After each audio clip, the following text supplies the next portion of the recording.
నమస్తే, నేను విజయారెడ్డి.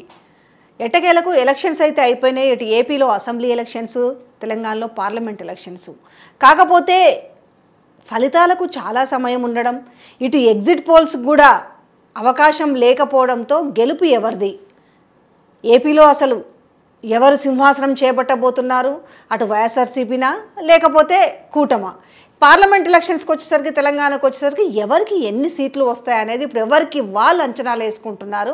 మూడు పార్టీలు, ఒకవైపు బీజేపీ మాకు 10 నుంచి 12 అంటున్నారు, కాంగ్రెస్ పార్టీ 10 నుంచి 14 అంటున్నారు, బీఆర్ఎస్ పార్టీ కూడా మాకు డబల్ డిజిట్ వస్తుంది అంటున్నారు. అసలు ఇంతకీ జనరల్గా అంటాం కదా, బ్యాలెట్ బాక్స్లో అయితే మొత్తానికి వాళ్ళ జాతకం ఉంది, ఎవరిని పలకరించినా కూడా ఏమో ఎవరి జాతకం ఎట్లుందో అంటుంటారు. నిజంగా జాతకాలు ఎలా ఉన్నాయి, ఎవరికి ఎన్ని సీట్లు వస్తాయి, ఎవరు అధికారం చేపట్టబోతున్నారు, ఈ విషయాలన్నీ తెలియాలంటే మనతో ఉన్నారు మంతా సూర్యనారాయణ శర్మ గారు. అడిగి అసలు ఎవరి జాతకాలు ఏ రకంగా ఉన్నాయి అనేది ఆ జాతకాలు బయట పెట్టే ప్రయత్నం చేద్దాం. సార్ నమస్తే. సార్ నమస్కారం అమ్మా. శుభం. మీకు సినిమాకి రాజకీయాలకి మీకు కూడా విడదీయరాని సంబంధం అయిపోయింది కదా. అటు సినిమా వాళ్ళు రాళ్ళు ధరిస్తున్నారు, ఇటు రాజకీయ నాయకులు ధరిస్తున్నారు. కంపల్సరీ ఇప్పుడు ఎవరి జాతకాల టైం చాలా లేటుగా ఉంది ఫలితాలకి, ఎందుకంటే ఇంకా మిగతా రాష్ట్రాల్లో కూడా జరగాల్సి ఉన్నాయి కాబట్టి ఎగ్జిట్ పోల్స్ కూడా అవకాశం లేదు. దాన్ని చూసన్నా కూడా కొంత స్వాంతన పొందుదాం అనుకుంటే. సో ఇంక ఇప్పుడు జాతకం ప్రకారం ఎవరి జాతకం ఎట్లా ఉంది అనే పరిస్థితి ఉంది. తెలంగాణ వరకు చూసుకుంటే ఎవరికి వాళ్ళు అంచనాలు వేసుకుంటున్నారు. ముందుగా అంటే గతం వరకు, అంటే డిసెంబర్ 3 వరకు కేసీఆర్ గారి జాతకం బాగుంది, ఆయన 2 సార్లు ఆయన ముఖ్యమంత్రి అయ్యిండు.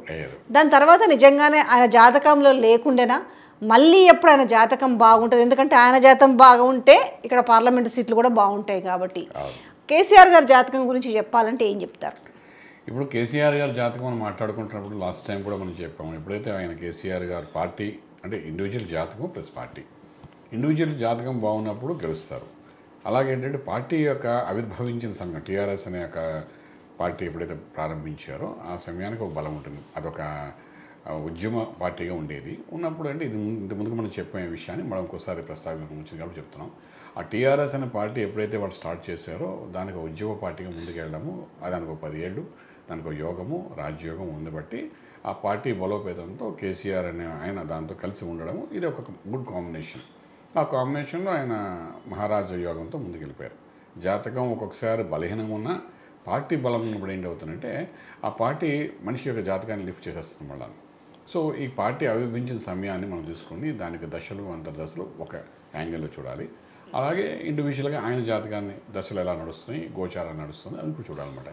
రెండు కలిసినప్పుడు we can give the judgement madam. ఒక గ్రాఫ్ వస్తుంది, ఆ గ్రాఫ్ బట్టి మనం ఆన్సర్ ఇవ్వాల్సి వస్తుంది మేడం. సో ఇలా ఉన్నప్పుడు మనం చూసే వెస్ట్ బెంగాల్ చూడండి, మనకు మమతా బెనర్జీ ఓడిపోయింది సింగిల్గా, బట్ పార్టీ గెలిచింది. అక్కడ పార్టీ గెలవంటే మళ్ళీ 3 నెలల తర్వాత మళ్ళీ కంటెస్ట్ చేసింది, తను గెలిచింది. అల్టిమేట్లీ షీ బికమ్ చీఫ్ మినిస్టర్గా అయ్యింది, ముందుకెళ్ళింది, మనం చూసాం ఇది. సో అలా ఎన్నోసార్లు ఎన్నో సందర్భాల్లో ఇండివిజువల్ ఎవరైతే ప్రధాన వ్యక్తి ఉంటారో ఆయన ఓడిపోతుంటారో, పార్టీ గెలుస్తుంటారు, అంటే సీట్లు ఎక్కువ వస్తుంటాయి.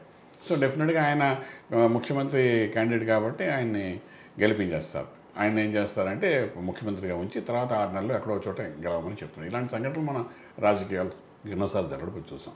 సో అలాగేంటంటే ఇండివిజువల్ జాతకం చూసినప్పుడు కేసీఆర్ జాతకానికి ఒక బలం ఉంది కాబట్టి ఆయన ఎమ్మెల్యేగా గెలిచారు, బాగా ఉంది. సో పార్టీకి బలం ఉందా లేదా అంటే అప్పుడు టీఆర్ఎస్ నుండి బీఆర్ఎస్ కింద మార్చినప్పుడు ఇది చాలాసార్లు నేను చెప్పాను, మళ్ళీ ఇంకోసారి రిపీట్ చేస్తున్నాడు. ఇది ఇండివిజువల్ పార్టీ అయిపోయింది. ఇది ఒక చెప్పాలంటే ఒక ఉద్యమ పార్టీ కింద కాలేదు. అది టీఆర్ఎస్ అనేది ఉద్యమ పార్టీ, బీఆర్ఎస్ అనేది ఆయన ఇండివిజువల్ పార్టీ. భారత్ అని పేరుతో పెట్టారు కానీ బట్ దానికి బలం అనేది కేంద్రీకరించడానికి దానికి కొంత సమయం పడుతుందన్నమాట. దాని దశలు ఒక రకం ఉంటాయి. ఆ దశలు అనుకూలించినప్పుడు అంటే పార్టీ యొక్క బలం తగ్గిపోతుంది.